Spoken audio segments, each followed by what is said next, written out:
So good morning everyone and I welcome you all to Saurabh Pandey UPSC YouTube channel के अंदर। And if you are preparing for civil service examination, इस channel से आप लोग जरूर से जुड़ें and download Saurabh Pandey CSE app, जिसपे काफ़ी सारे कोर्सेस आपके चल रहे हैं। Let's start. पहला टॉपिक देखो भोगाली बिहू, फिर दूसरा टॉपिक है PM Janman, modern computers and qubits, global surgery, regulating online gaming, anti defection speaker, mount Marapi, Sagar island, और फिर मेंस का जो क्वेश्चन मैं आपको प्रोवाइड करता हूँ। तो ये सारे टॉपिक्स हम लोग एक एक करके we are going to discuss each of these topics. एक एक करके सारे जितने भी टॉपिक्स हैं हम लोग डिस्कस करेंगे। तो ये देखो कल्चरल कंटेक्स्ट में ये टॉपिक इंपॉर्टेंट है। This is related in the context of culture. This is also PM जनमन, ये भी गवर्नमेंट स्कीम जो कि न्यूज़ में है। फिर we will discuss about this qubits and all, science tech का है। ग्लोबल सर्जरी एक कंसेप्ट है, फिर थोड़ा वो जानेंगे, साइंस का टॉपिक है। रेगुलेटिंग ऑनलाइन गेमिंग एडिटोरियल का टॉपिक है, और इसको आप लोग you can include it under like GS paper 3 में, you can include it under means anti defection law and speaker. Political debate नहीं करेंगे, ऑनरेबल सुप्रीम कोर्ट के द्वारा कुछ बातें जो बोली गई हैं प्लस कॉन्स्टिट्यूशनल जो आर्गूमेंट्स हैं, that only we are going to discuss. So this is again linked with polity. Mount Merapi again geography, Sagar island culture, इस पर मैंने प्रश्न भी आपके लिए फ्रेम किया है। So it will be related with culture plus climate change, how the climate change can impact the cultural aspect. तो वो एक टॉपिक निकल कर एक अच्छा फ्रेम होता है। और फिर जो मेंस का क्वेश्चन मैं आपको प्रोवाइड करता हूँ that will be there. So let's see the mains question. 10 number पे लिखना है आप लोग को। Culture is also impacted by climate change. वैसे एक लाइन लिखी हुई है, आजकल आप UPSC में देखोगे ना, ऐसे कोई एक स्टेटमेंट दे देता हूँ, उसमें आपको एक्सप्लेन करना है। तो यहाँ I have use this tell word illustrate when you are writing, when you are using this word illustrate और the tell word is used that is illustrate, it simply means that you have to give example. तो जैसे अभी हम लोग सागर island के बारे में discuss करेंगे, तो उसमें एक बहुत बड़ा फेस्टिवल भी होता है, तो वो हम लोग डिस्कस करेंगे। कोई क्वेरी है तो आप इस नंबर पे मुझे रीच कर सकते हैं, बट कॉल नहीं करना है, मैसेज करना है, ठीक है। और अगर कोई अर्जेंसी होती तो मैं आपको एक दूसरा नंबर दूंगा, उसमें मैं आपसे डायरेक्ट कांटेक्ट में आ सकता हूँ, लाइक हम लोग बात कर सकते हैं। तो ये जो ऐप है, इसको अगर अभी तक आपने डाउनलोड नहीं किया है तो ज़रूर से डाउनलोड करें। काफ़ी सारा कंटेंट है, फ्री कंटेंट अवेलेबल है। And you can also visit this website that is saurabpandeyupsc.com। तो इसमें देखो जैसे प्रीलिम्स मेंटरशिप प्रोग्राम एग्रीकल्चर अगर आप ज्वाइन करो ना तो बैच 2 ज्वाइन करना है, ठीक है। अभी कुछ क्लासेस 28 शेड्यूल्ड है उसमें, बाकी क्लासेस भी शेड्यूल्ड हो जाएंगी। UPSC prelims test series on advance current affairs, इसका प्राइस मैंने रिड्यूस कर दिया है, 599 प्राइस है इसका, ठीक है। कुछ दिनों के लिए है तो इसको मिस नहीं करना। फर्दर आई थिंक अगर इसमें ऑफर भी एड ऑन होगा ऑफ अराउंड 50%, तो फर्दर भी रिड्यूस हो सकता है। Let me have to check this. तो यहाँ पे ये अभी जो प्राइस इसका ओवरऑल रिड्यूस हो चुका है, दैट इज़ अराउंड 599 ये प्राइस है। तो इसमें आप लोग ज्वाइन कर सकते हो। 14th टेस्ट जो है इस संडे को शेड्यूल्ड है, और आकलन सीरीज मिस नहीं करना है, ठीक है। ये है एग्रीकल्चर ऑप्शनल भी आपका सौरभ पांडे CSE ऐप। तो ये जो अगर आप देखोगे इसका जो प्राइस है, इट हैज़ रिड्यूस टू 599। तो ये आप लोग अपना ज्वाइन कर लेना, क्योंकि already we have conducted 13 test, 14th test schedule होगा। टोटल आपका 50 टेस्ट है। 2025 के लिए भी एक आपकी टेस्ट सीरीज आएगी जिसमें मोर देन 100 टेस्ट होंगे, जिसमें आप लोग प्रैक्टिस रेगुलर बेसिस में कर सकते हैं। हैबिट बननी चाहिए कि आप लोग टेस्ट देते रहें। तो जब लॉन्च हो गया I will let you know.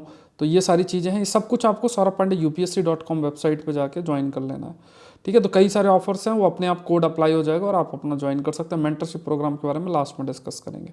आज उसकी तीसरी क्लास शेड्यूल है। देखो ये एक है, और यहाँ पे फिर देखो ये कितना अच्छा इमेज आप देख रहे हो कि यहाँ पे पीपल जो है कम्युनिटी फिशिंग कर रहे हैं। बमूनी लेक गुवाहाटी में लोकेटेड है। तो ये भोगाली बिहू मनाया जाता है, तो उसमें ये ऐसा देखने को मिला। तो एक तो चलो ज्योग्राफी के लिए थोड़ा आपका इंटरेस्ट होना चाहिए, दैट इज़ बामुनी लेक किस जगह लोकेटेड है। तो Bamuni lake basically it's located in Guwahati के अंदर इट इज़ लोकेटेड। सो यहाँ पे देखिए माघ बिहू या फिर भोगाली बिहू की अगर बात करें, या माघर दोमाही बोलते हैं, तो हार्वेस्ट फेस्टिवल, हार्वेस्ट का टाइम होता है जब कटाई की जाती है। तो सेलिब्रेटेड कहाँ पे, आसाम है, नॉर्थ ईस्ट इंडिया में ये सेलिब्रेट किया जाता है in the month of January और फरवरी के बीच में। अब इसमें बोन फायर जलाई जाती है, और फिर उसके बाद प्रेयर भी की जाती है। जैसे अलग अलग तरीके से है, जैसे अगर आप पंजाब में देखो लोहड़ी भी होती है, तो उसमें क्या बीच में आग लगाई जाती है, लोग फिर चारों तरफ डांस करते हैं। और फिर मकर संक्रांति, जैसे जयपुर में मकर संक्रांति निकलती तो बहुत ज़्यादा लोग पतंग मतलब ये सब उड़ाते हैं, आप लोग को उड़ाना आता है तो बताना ज़रा।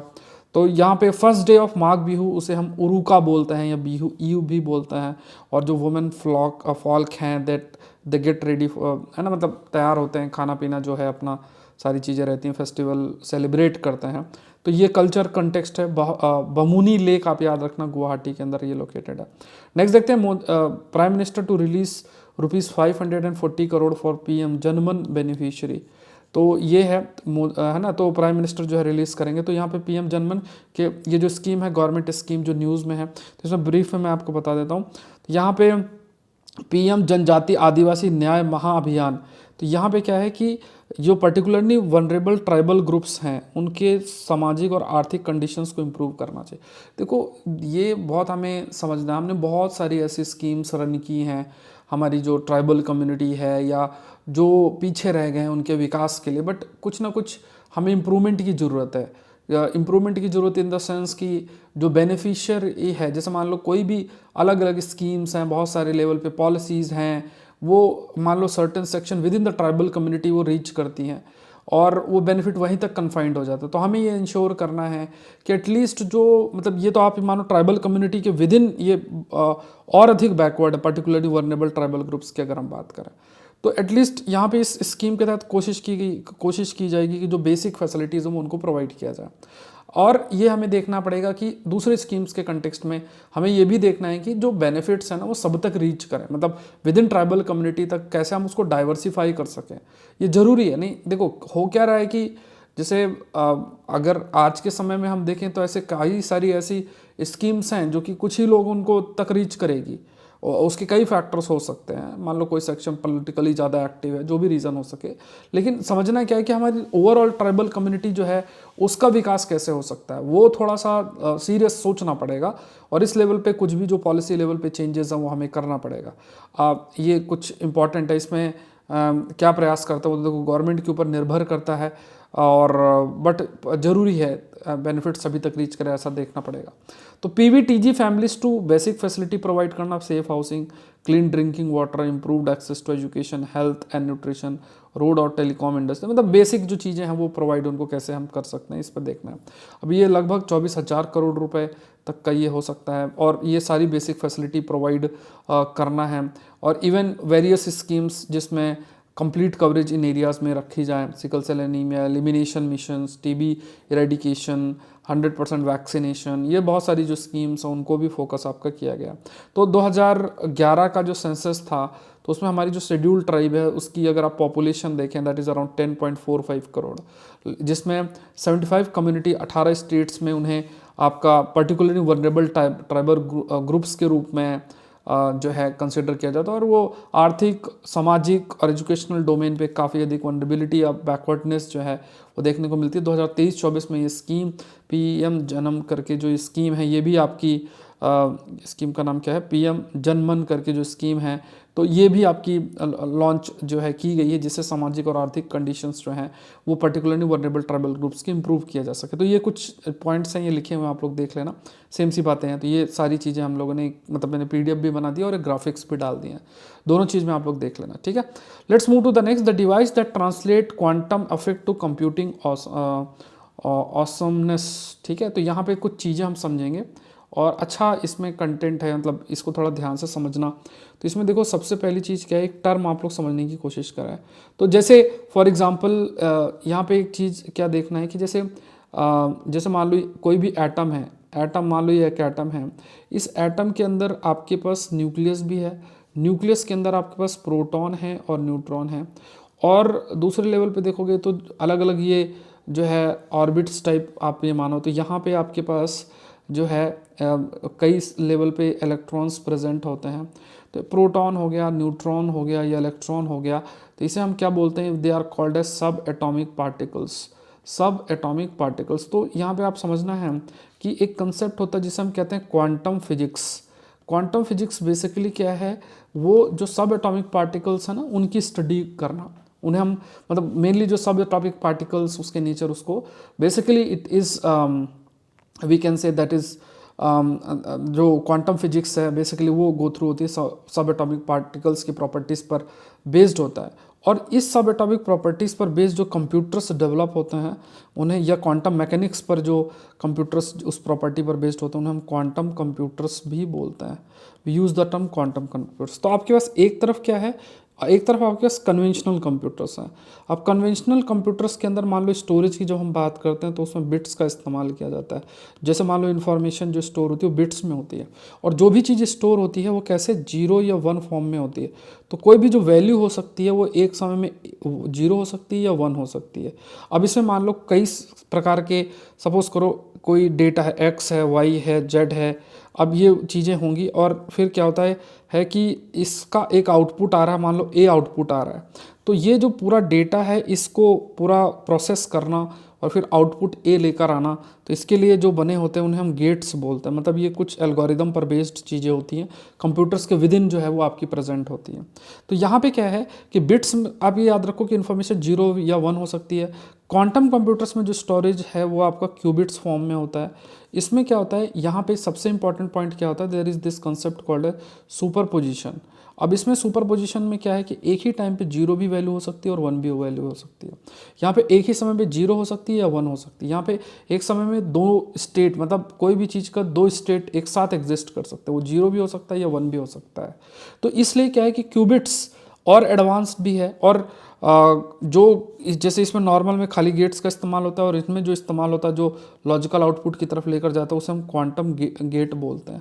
तो ये कुछ चीज़ें आपको ध्यान में रखनी है, ठीक है। ये कुछ जो एस्पेक्ट है वो हमें आइडिया जो है वो होना चाहिए। सो मॉडर्न जो कंप्यूटर्स की अगर हम बात करें तो उनमें सेमीकंडक्टर ट्रांजिस्टर का इस्तेमाल जो है वो किया जाता है, जिससे मतलब ये जो बिट्स का है जहाँ पे लाइक सर्किट्स बनते हैं और they function as a bit. Semiconductor जो चिप है उसमें लगभग 100 मिलियन ट्रांजिस्टर्स हो सकते हैं एक स्क्वायर के अंदर। तो ये आप खुद सोच सकते हो कितने छोटे में कितनी सारी चीज़ें हो सकती हैं। Transistors they can become smaller, और आप कह सकते हैं स्मॉल भी, मतलब जितना हो सके वो स्मॉल हो सकते हैं, बट कुछ आपके लिमिटेशंस भी काफ़ी हद तक होते हैं। और ये भी हमें ध्यान में रखना है कि जो कन्वेंशनल कंप्यूटर आर्किटेक्चर है उसमें एक समय में आपका दो स्टेट हो सकते हैं। एक समय में मतलब या तो 0 हो सकता है या 2, एक हो सकता है, मतलब एट अ टाइम 0 या 1 दो में से एक हो सकता है। बट क्वांटम फिजिक्स की अगर हम बात करें, क्यूबिट की अगर हम बात करें, तो वहाँ पे सुपर पोजिशन का कंसेप्ट है। इट मीन्स यहाँ पे लाइक देयर कैन बी, मतलब क्योंकि देखो एक ही समय पे वी कैन से कि 0 वैल्यू और 1 वैल्यू दोनों हो सकती है, तो बहुत डिफरेंट टाइप ऑफ कैलकुलेशन और आउटपुट की पॉसिबिलिटी है। तो to perform one calculation that require 16 different input, a classical computer require a total of 4 bits and 16 computational, but with 4 qubits in super position a quantum computer could generate answer corresponding to all 16। मतलब जितनी conventional computer को 16 different inputs की जरूरत होती है वो 4 में ही 4 qubits के माध्यम से किया जा सकता है। देखो सिंपल सी बात चीज़ आपको जैसे बार बार मैं रिपीट कर रहा हूँ कि बिट्स के केस में एक ही समय पे वैल्यू या तो 0 होगी या 1 होगी, और क्यूबिट्स के केस में जो वैल्यू एट अ टाइम 0, 1 और दोनों हो सकती हैं। तो जो कार्य मतलब कन्वेंशनल कंप्यूटर्स के लिए, सपोज करो कन्वेंशनल कंप्यूटर है, कन्वेंशनल कंप्यूटर को उस कार्य को करने के लिए बहुत सारे ट्रांजिस्टर, सर्किट्स और उन सब की ज़रूरत पड़ेगी, और फिर लगभग आप कह सकते हो 16 इनपुट्स के बेसिस पर, और फिर कोई आउटपुट आ रहा है। उसी काम को कम सर्किट, कम ट्रांजिस्टर और आप कह सकते हैं कि मात्र 4 क्यूबिट्स का इस्तेमाल करके ही उस आउटपुट को लिया जा सकता है। तो इससे क्या है कि पॉसिबिलिटी बहुत अधिक बढ़ जाती है। जनरली जैसे मान लो कोई भी ऐसी चिप बनती है और उसमें बिट जो ये प्रेजेंट है, ट्रांजिस्टर जो ऐड करते हैं बिट के रूप में, तो यहाँ पे मान लो आपको 16 की ज़रूरत पड़ती है, और वही चीज़ हो सकती है 4, आप कह सकते हो कि वो काम 4 से किया जा सकता है। जो काम 16 से किया जा सकता है वो 4 से किया जा सकता है। तो इससे क्या है, ट्रांजिस्टर की साइज़ और रिड्यूस की जा सकती है। तो in case of quantum computers की जब हम बात करते हैं तो गेट का इस्तेमाल क्या होता है, तो बिट क्या स्मॉलेस्ट पीस ऑफ इंफॉर्मेशन है जो स्टोर होती है, और लार्ज नंबर ऑफ बिट्स जो है वो चाहिए होती है। अगर मतलब बिट्स है, बहुत सारी बिट्स की ज़रूरत होगी तभी हम एक इन्फॉर्मेशन तक रीच कर सकते हैं। सेमीकंडक्टर टेक्नोलॉजी के माध्यम से आप कह सकते हैं कि जो कंप्यूटर्स हैं उनमें लगभग 8 ट्रिलियन बिट्स आपके प्रेजेंट होती हैं। 1 टेराबाइट में 500 घंटे of high definition video content जो है वो आपका स्टोर किया जा सकता है। ये जो फिजिकल बिट्स हैं ये यूज़फुल हैं, और ये लाइक अभी हमने डिस्कस किया 0 या 1 है ना, उस बेसिस पे जो एक्सप्रेशन है या स्टोरेज है वो आपका कर सकते हैं। A low voltage can represent 0 and high voltage can represent 1। A gate is a circuit that changes the state of a bit in a predictable way. तो जैसे मतलब गेट की अगर हम बात करें तो गेट क्या है? Gate basically it is a kind of a circuit, and this circuit when you talk about this circuit basically provides for the fluctuation. जैसे वैल्यू 0 होगी कि 1 होगी, या जो आउटपुट आ रहा है उसको उस आउटपुट को रीच करने में दीज गेट्स बेसिकली फैसिलिटेट। और जो स्पीड है, the speed at which these gates work determine कि कितना तेजी से आपका कंप्यूटर फंक्शन करता है। जैसे फॉर एग्जांपल कि अगर कोई भी कई सारा आउटपुट है और फिर क्या है उस आउटपुट को कई कई प्रकार के इनपुट्स हैं, और उस इनपुट को गेट के माध्यम से उसका जो आउटपुट है वो आपका रीच करेगा। ठीक है, तो जैसे मान लो ये गेट है एंड बेस्ड ऑन दैट उसका जो आउटपुट है वो रीच करेगा, the output will be reached. ठीक है, ये आउटपुट है वो आपका रीच करेगा। एंड वी कैन से कि जितना तेजी से आउटपुट रीच करेगा वो डिपेंड किस पर करता है? गेट के फंक्शन पर डिपेंड आपका करता है। Semi conductor chip host more than 100 million transistor. आप ये देखो कि उसमें 100 मिलियन ट्रांजिस्टर तक होल्ड किया जा सकता है। अब देखो एक लॉ है जिसे हम मूरे लॉ भी कहते हैं, 1965 में कहा गया कि states that the computing power increases 10 fold every 5 years. मतलब हर 5 साल में जो कंप्यूटिंग पावर है वो बढ़ता जाता है। एक उसमें ये भी कहा गया कि ट्रांजिस्टर है उसकी साइज़ को रिड्यूस किया जा सकता है, कि है ना। अब जैसे मान लो क्वांटम जो ये कंप्यूटर्स हैं, तो क्वांटम कंप्यूटर्स में जो काम कन्वेंशनल कंप्यूटर्स में ज़्यादा ट्रांजिस्टर का इस्तेमाल करके हो सकता है, इसमें कम किया जा सकता है, तो ट्रांजिस्टर की साइज और छोटी की जा सकती है। तो हो सकता है फ्यूचर में कंप्यूटर की साइज़ भी छोटी और छोटी और पावरफुल भी हो। सो ये भी है। सो यहाँ पे क्या है कि like this law no longer holds as we have already showed a 2 fold increase every 5 years. तो यहाँ पे कहा गया कि इसमें 10 फोल्ड इंक्रीज होता है, बट कुछ में ये भी कहा गया 2 फोल्ड ही इंक्रीज आपका होता है। क्योंकि देखो एक चीज़ का मतलब समय है, मतलब जैसे फॉर एग्जांपल कोई भी ट्रांजिस्टर्स को सर्किट्स के फॉर्म में आपने लिंक किया और उससे आप जो भी आउटपुट है you are taking those outputs, but उसकी एक लिमिटेशन है, जो हीट जनरेट होगा या फिर कितनी स्मॉल साइज तक आप रिड्यूस कर सकते हो। वो सेचुरेशन रीच करने के बाद फिर हर 10 साल में या 5 साल में जो कंप्यूटिंग पावर इंक्रीज हो, ऐसा कोई श्योरिटी नहीं कि 10 गुना इंक्रीज होगी। लेकिन जो क्वांटम रेवोल्यूशन है इसके बेसिस में देयर इज अ पॉसिबिलिटी कि और अधिक इंक्रीज हो सकती है। It can be more than 10 मतलब 10 फोल्ड से भी ज़्यादा हो सकती है। क्यों? क्योंकि अभी जो मैंने फैक्ट्स आपको बताया, तो क्वांटम गेट है, ये क्या है? ये जो सर्किट्स का इस्तेमाल है इससे ईजिली जो आउटपुट है उस तक रीच किया जा सकता है। इफ पार्टिकल्स और super conducting qubits are physical qubits the gate is often an electromagnetic pulse. मतलब यहाँ पे देखो, यहाँ पे बस आपको कुछ टर्म्स याद रखने हैं। एक तो बिट क्या होता है, दूसरा आपको याद रखना है क्यूबिट्स क्या होते हैं, व्हाट आर क्यूबिट्स, और तीसरा जो हमें याद रखना है दैट इज गेट। जो गेट है, गेट के बारे में that we have to understand. तो ये 3 चीज़ें हमें जानना है, ये ध्यान में रखना है। तो नॉर्मली जो क्वांटम कंप्यूटर्स में जो गेट इस्तेमाल है वो मतलब है उसे हम क्वांटम गेट कहते हैं, और यही जो वैल्यू है उस वैल्यू को मतलब जो भी इनपुट है उस बेसिस में आउटपुट के रीच करने में फैसिलिटेट करता है। तो ये क्वांटम गेट आपको याद रखना। प्लस अभी मैंने एक टर्म आपके लिए बताया दैट इज सुपर पोजिशन। ठीक है, सुपर पोजिशन का जो ये टर्म है that also you should know, जो अभी I have explained it also. So gate की अगर बात करें, so in quantum computer quantum gate act as a qubit to process information, act on qubits, and यहाँ पे like there is this superposition जहाँ पे एक ही समय पे 0 और 1 दोनों वैल्यू हो सकते हैं। तो इस बेसिस में क्या है कि आउटपुट भी ज़्यादा आपके आएंगे। और कहा जाता है कि जब कुछ समय में ऐसे जैसे क्वांटम कंप्यूटर्स जब बन जाएंगे तो कन्वेंशनल कंप्यूटर्स का मतलब बहुत सारे लेवल पे ये कहा जाए कि वो इररिलेवेंट भी हो सकते हैं, जो सिक्योरिटी कंटेक्स्ट में देखा जाए, क्योंकि देयर इज़ हाई पॉसिबिलिटी उनकी ईजिली हैकिंग की जा सकती है, बहुत सारी चीज़ें हैं। तो हमारे जो भी डिजिटल सिस्टम के अंदर कन्वेंशनल कंप्यूटर्स का इस्तेमाल होगा उसे हमें चेंज करना पड़ेगा। एटलीस्ट जो हाई सिक्योरिटी चीज़ें हैं उन पे हमें चेंज करना पड़ेगा, अदरवाइज फिर कई प्रकार के लाइक सिक्योरिटी लेवल पे चैलेंजेस आएंगे। नेक्स्ट देखते हैं global surgery, why access to essential surgery is important. तो बस अभी देखो एसेंशियल सर्जरी क्यों चाहिए, तो कॉमन सेंस वाली बात है, लेकिन यहाँ पे एक टर्म आ जाता है व्हाट इज ग्लोबल सर्जरी। ठीक है, तो यहाँ पे जनरली कहा गया कि जो ग्लोबल सर्जरी की होती है, सर्जरी जैसे होती है ना, ऑपरेशन जिसे हम कहते हैं, सो इमरजेंसी और एसेंशियल सर्विसेज को एक्सेस करना। ठीक है। जैसे जो भी इमरजेंसी है, मान लो कुछ ऐसी स्थिति, तुरंत सर्जरी करना या फिर एसेंशियल सर्जरी अवेलेबल हो, तो ये जनरली कहा गया कि ये जो ग्लोबल सर्जरी के स्टैंडर्ड्स हैं वो जनरली लो और मिडिल इनकम कंट्रीज़, और ख़ास तौर से जो हम कंपैरिजन भी करते हैं तो कैसे हाई इनकम कंट्री से डिफ़र करते हैं, कितनी डिस्पैरिटी है, उस चीज़ को फोकस किया जाता है।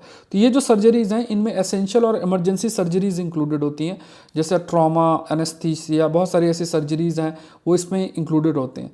अब भले लाइक स्मॉल डिफरेंस होने के बाद भी ये चीज़ एग्री की जाती है कि बहुत सारे across multiple international groups on about 30 procedures that fall under the umbrella of emergency और एसेंशियल सर्जरी। मतलब यहाँ पे लगभग 30 ऐसे आप कह सकते हैं प्रोसीजर्स हैं जो कि ये ग्लोबल सर्जरी, जिसमें इमरजेंसी और एसेंशियल सर्जरी इंक्लूडेड है, वो फॉल करता है। तो अभी बस थोड़ा आइडिया होना चाहिए ग्लोबल सर्जरी के बारे में क्या है, बस बाकी फिर इसमें कैसे सर्जरी होना चाहिए वो हमारा काम नहीं है, मतलब वो कोई मेडिकल की तैयारी कर रहा है उनके लिए इंपॉर्टेंट है। Let's move to the next, that is regulating India's online gaming industry. ये एक टॉपिक आपके लिए फ्रेम होता है, that is regulating online gaming. जैसे आज के समय में देखोगे ना, ऑनलाइन गेमिंग होती है, ये खेल खेलो, और है ना, पहले मतलब देखोगे ना बड़े बड़े जो स्टार्स आते थे वो पहले ये कहते थे अगर मैं जो है क्रिकेटर नहीं होता तो मैं रमी प्लेयर होता। अगर आप क्रिकेटर नहीं होते तो आपको इसको बोलने के लिए बुलाते ही नहीं, सिंपल सी बात है। तो रमी प्लेयर कोई इतने बड़े मतलब वो थोड़ी ना बन जाते हैं, लेकिन वो चलो मार्केटिंग स्ट्रैटेजी है, लोग वो गेम खेलें, प्राउड फील करें। जैसे आजकल ये भी होता है ना कि गेमिंग करके और फिर मुझे थार मिली, मुझे मर्सिडीज़ मिली और मैंने 5 रुपये लगा के 5 करोड़ कमा लिए, इस टाइप की चीज़ें हैं। तो लोगों का जो एक मतलब मान लो लोगों का सोर्स ऑफ अर्निंग नहीं है, कुछ भी ऐसा नहीं है, तो मान लो पूरे एक डिस्ट्रिक्ट में उन्होंने टारगेट बना लिया कि 2 लोगों को पूरे डिस्ट्रिक्ट में हम थार दे देंगे, कुछ ऐसे दे देंगे। अब उस 2 मान लो उन्होंने 20 लाख 30 लाख रुपए इसमें खर्च कर दिया भी सही में दे दिया, चलो। फिर उसके बाद उसको देखा देखी में पता नहीं कितने करोड़ों लोग जो है, मतलब कितने लाखों लोग ज्वाइन कर लेंगे। अब वो लाखों लोग ज्वाइन कर लेंगे और वो थोड़ा भी पे करें, मान लो 200-300 भी पे करेंगे तो 300-400 करोड़ का बिजनेस हो जाता है। तो ये चीज़ें एक स्ट्रैटेजी है वो जो फॉलो की जाती है। तो एक इससे क्या है कि कई बार माइंड भी ऐसा हो जाता है कि उसमें लोग फिर लगे रहते हैं कि एक मतलब एडिक्शन सा भी हो जाता है कि हाँ मुझे तो थार ही जीतनी है, मुझे तो ये गाड़ी जीतनी है, मुझे वो गाड़ी जीतनी है।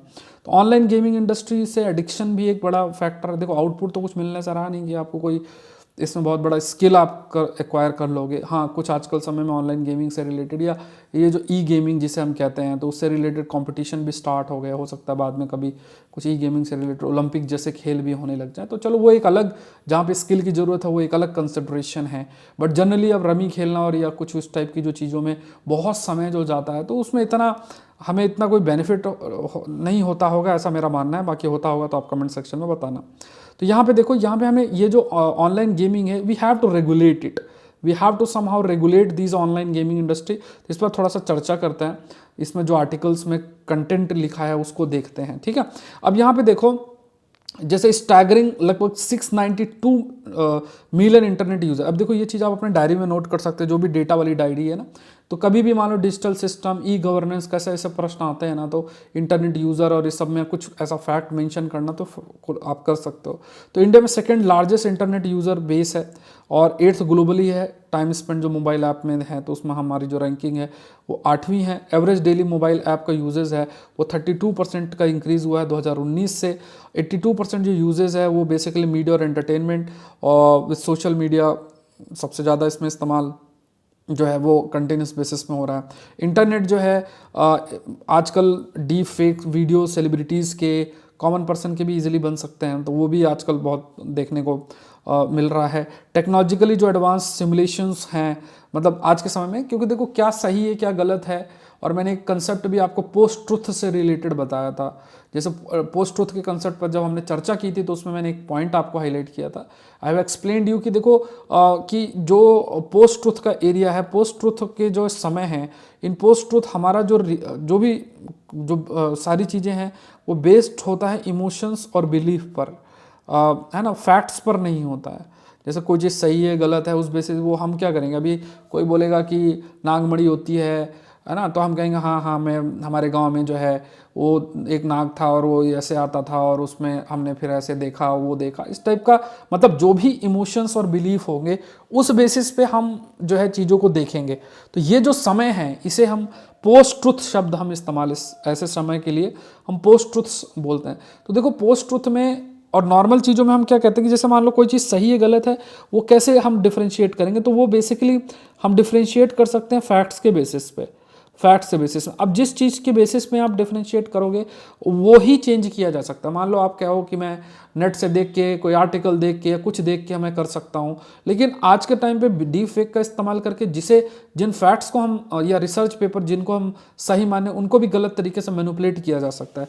तो पोस्ट ट्रुथ एक तरीके से और डिफिकल्ट सिनारियो तक जो है वो रीच आपका कर रहा है। सो दिस ऑनलाइन गेमिंग की अगर हम बात करें, दिस ऑनलाइन गेमिंग की अगर हम बात किया जाए, तो ऑनलाइन गेमिंग इंडस्ट्री इंडिया में तेजी से ग्रो कर रही है। लाइक आप देख सकते हो 20-27% है, और ये एआई और ऑनलाइन गेमिंग है, ये लगभग $300 बिलियन जो है वो एड ऑन होगा इंडिया की जीडीपी में बाय 26-27।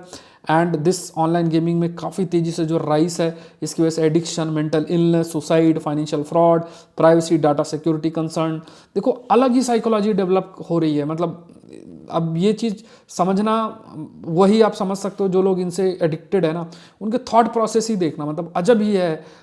मैं भी कई बार जैसे कुछ लोग से मिला जो कि लगे रहते हैं, मतलब जनरली कुछ लोग मुझे कॉर्पोरेट सेक्टर से मिले, मतलब मैं ओवरऑल नहीं सबके लिए ये बात बोल रहा हूँ, बट जिनसे मिला उनके बेसिस में I am just sharing that, मतलब एक अलग ही विचार, थॉट प्रोसेस है। सुन के हैरानी होती है कि यार ये कैसी सोच है, ये कैसी थॉट प्रोसेस जो है वो डेवलप हो रहा है। बहुत ही यंग लोग हैं, मतलब ज़्यादा एज भी नहीं, 22-23 साल की एज, 23-24 ऐसी एज रही होगी। तो अजब ही थॉट प्रोसेस जो है, मतलब हर एक डिस्कशन, हर एक view point is based on the characters in the virtual world, ये सारी चीज़ें हैं। तो अब जैसे मान लो कि अब जैसे मान लो इस वर्चुअल वर्ल्ड में हम इतना ज़्यादा अंदर चले जाते हैं, जिसमें हम वर्चुअल वर्ल्ड में मौजूद जो बायसनेस है, देखो आप इस चीज़ को समझना, जो मैं आपको बोलने जा रहा हूँ अभी, इस पर थोड़ा सा आप लोग एग्री डिसएग्री जो भी आप कर रहे हो तो बढ़िया तरीके से कमेंट सेक्शन में आप मेंशन कर सकते हो। डिस्कशन, एक हेल्दी डिस्कशन हो सकता है इसमें। लेकिन आप ये समझो, जैसे मान लो कि आजकल एक ऐसा ट्रेंड होता है, ट्रेंड जैसे मान लो किसी का शरीर है, बॉडी है, अब उसमें स्किन कलर है, तो पहली चीज़ ये दिखाई जाएगी कि आपकी बॉडी शेप जो है एकदम बढ़िया मसल्स होने चाहिए। दूसरा, स्किन कलर के लिए दिखाया जाएगा, बोले फेयर जो लोग होते हैं, है ना, उस टाइप से।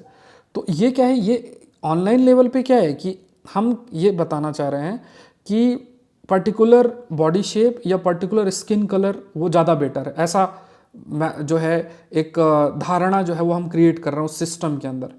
अब उससे क्या होगा कि देखो जनरली उस टाइप की बॉडी सबकी नहीं बनेगी या स्किन कलर चेंज नहीं होगा, तो इससे क्या होगा, एआई बेस्ड मार्केट क्रिएट हो जाएगा कि आप कुछ मत करो, आप ये फिल्टर यूज़ करो और उस फिल्टर को यूज़ करके आप अपने स्किन कलर को चेंज कर सकते हो, और उस फिल्टर को यूज़ करके आप गोरे हो सकते हो, उन फिल्टर्स को यूज़ करके आप पतले हो सकते हो, या ऐसे कुछ स्थिति जब हम बात करते हैं। तो यहाँ पे जो पॉइंट हमें समझना है कि इससे एक मार्केट क्रिएट हो गया, एक प्रकार का अलग तरीके का जो बायसनेस है वो विद इन जो है वो जनरेट आपका हो गया, एक अलग तरीके का जो बायसनेस है, डिस्क्रिमिनेशन है ना, वो होने लग गया है।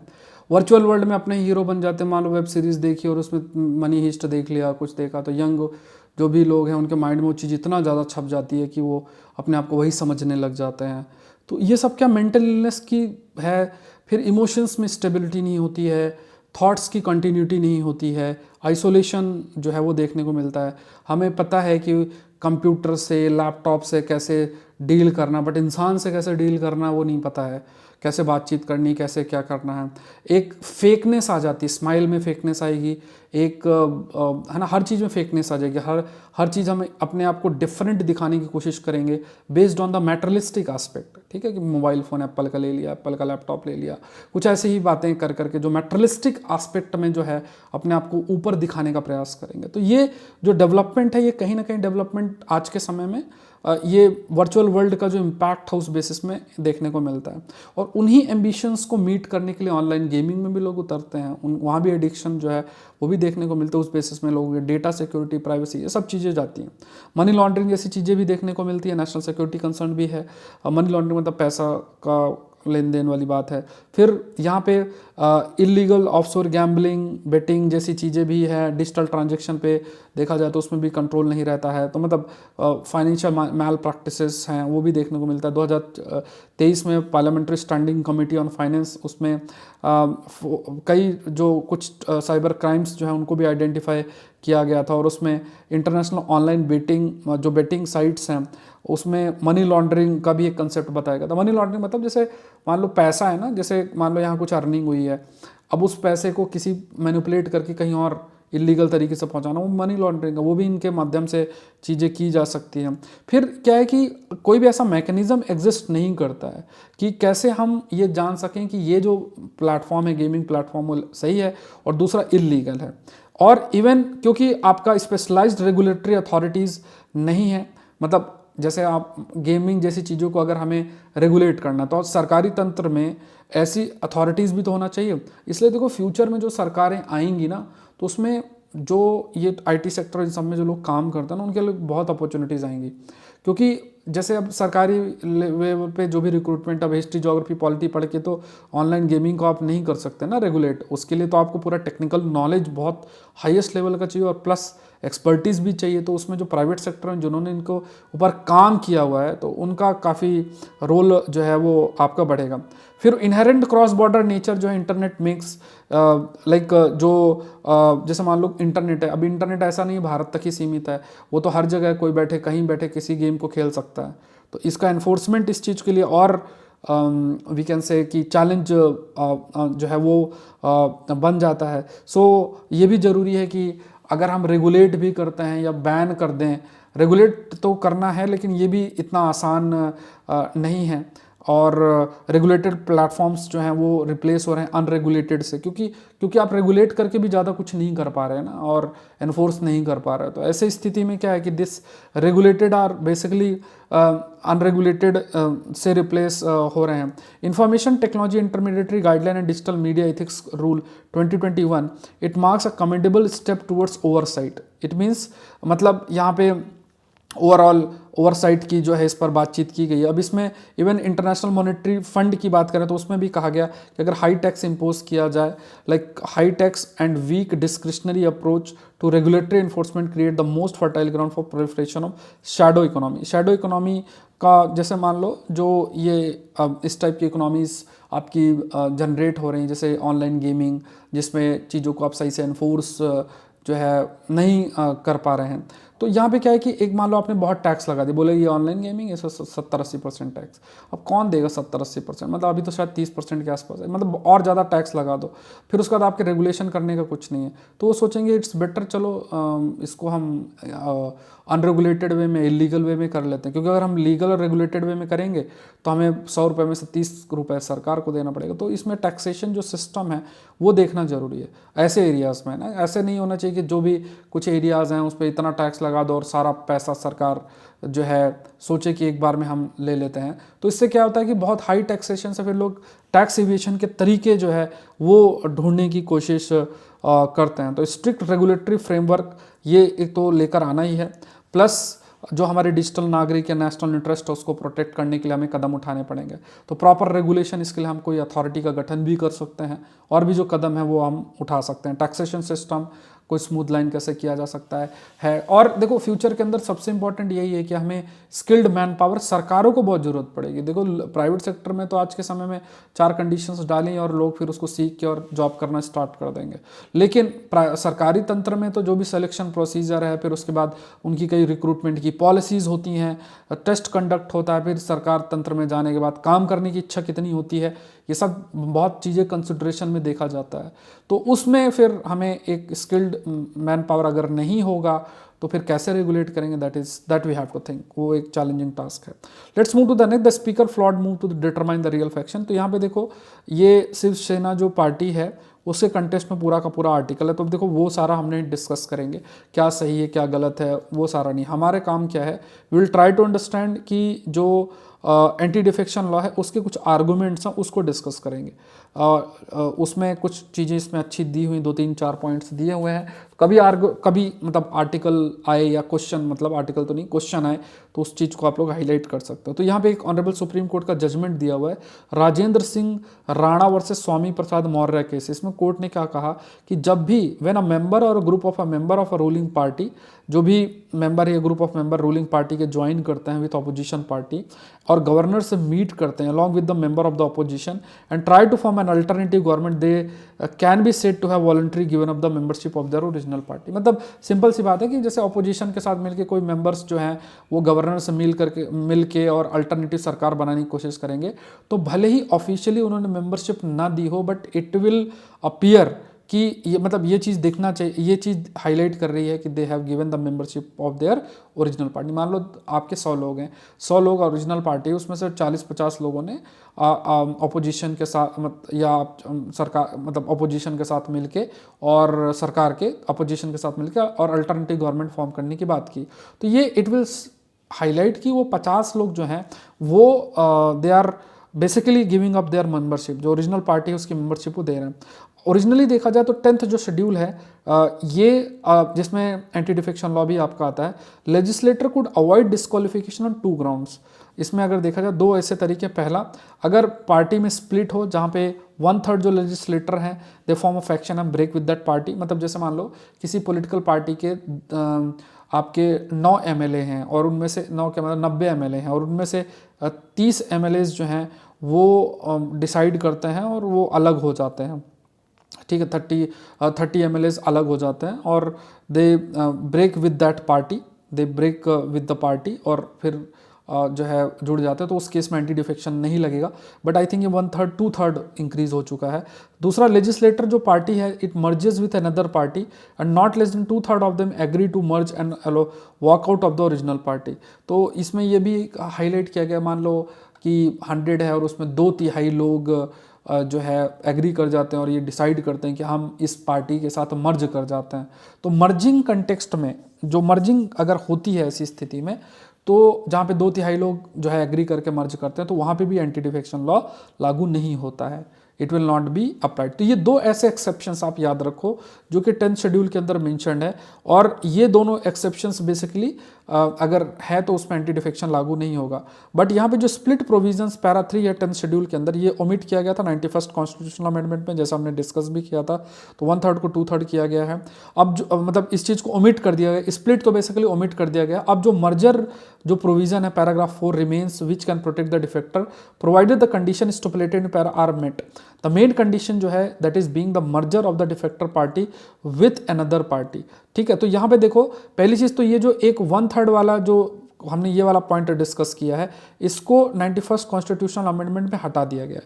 दूसरा ये वाला पार्ट है, इसमें भी कई सारी कंडीशन जो 10th शेड्यूल के पैरा 4 में मेंशन्ड है, और उसमें ये है मेन कंडीशन इसमें है कि जो मर्जर है डिफेक्टर पार्टी विथ अनदर पार्टी, मतलब किसी दूसरी पार्टी से जो भी आप जोड़ रहे हो, जैसे मान लो कि एक लेजिस्लेटिव पार्टी क्या है कि मान लो सपोज करो शिवसेना है, उसके 500 लोग हैं, 500 में से उसकी जो MLAs हैं वो 70 है ना, 500 लोग उसके ओरिजिनल पार्टी में और 70 MLA हैं, तो 500 लोग तो ओरिजिनल पार्टी वाले हो गए और 70 लोग लेजिस्लेटिव पार्टी बनेंगे।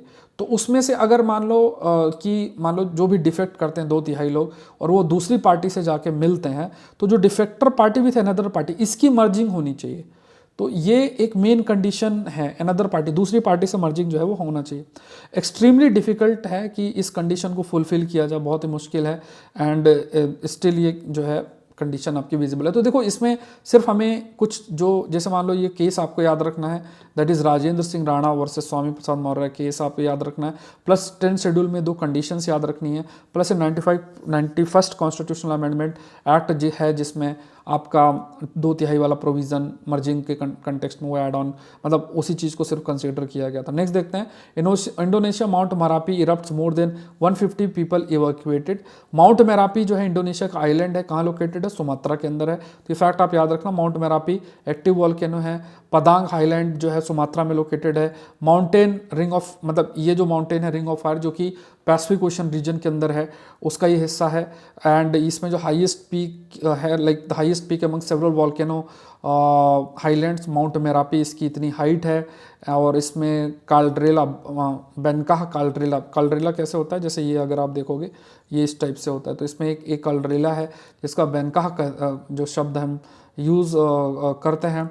And there is this Merapi, mount Merapi जो है एक सिमिलर एक और है माउंट, एक मरापी है, एक मेरापी है। तो ये मेरापी बेसिकली जावा में लोकेटेड है, मरापी बेसिकली सुमात्रा में लोकेटेड है। ये फैक्ट आपको याद रखना, ठीक है। मरापी जो है सुमात्रा में है, और एक मेरापी है, ME है, एक ए है वो सुमात्रा में, और एक ई है वो जावा में लोकेटेड है। दोनों डिफरेंट है, ठीक है। तो अभी वॉल्केनिक इरप्शन हुआ इसलिए न्यूज़ में है। नेक्स्ट देखते हैं, rising sea, shrinking sand erodes vibrancy of Sagar Mela. अब ये थोड़ा सा सोचना आप लोग को।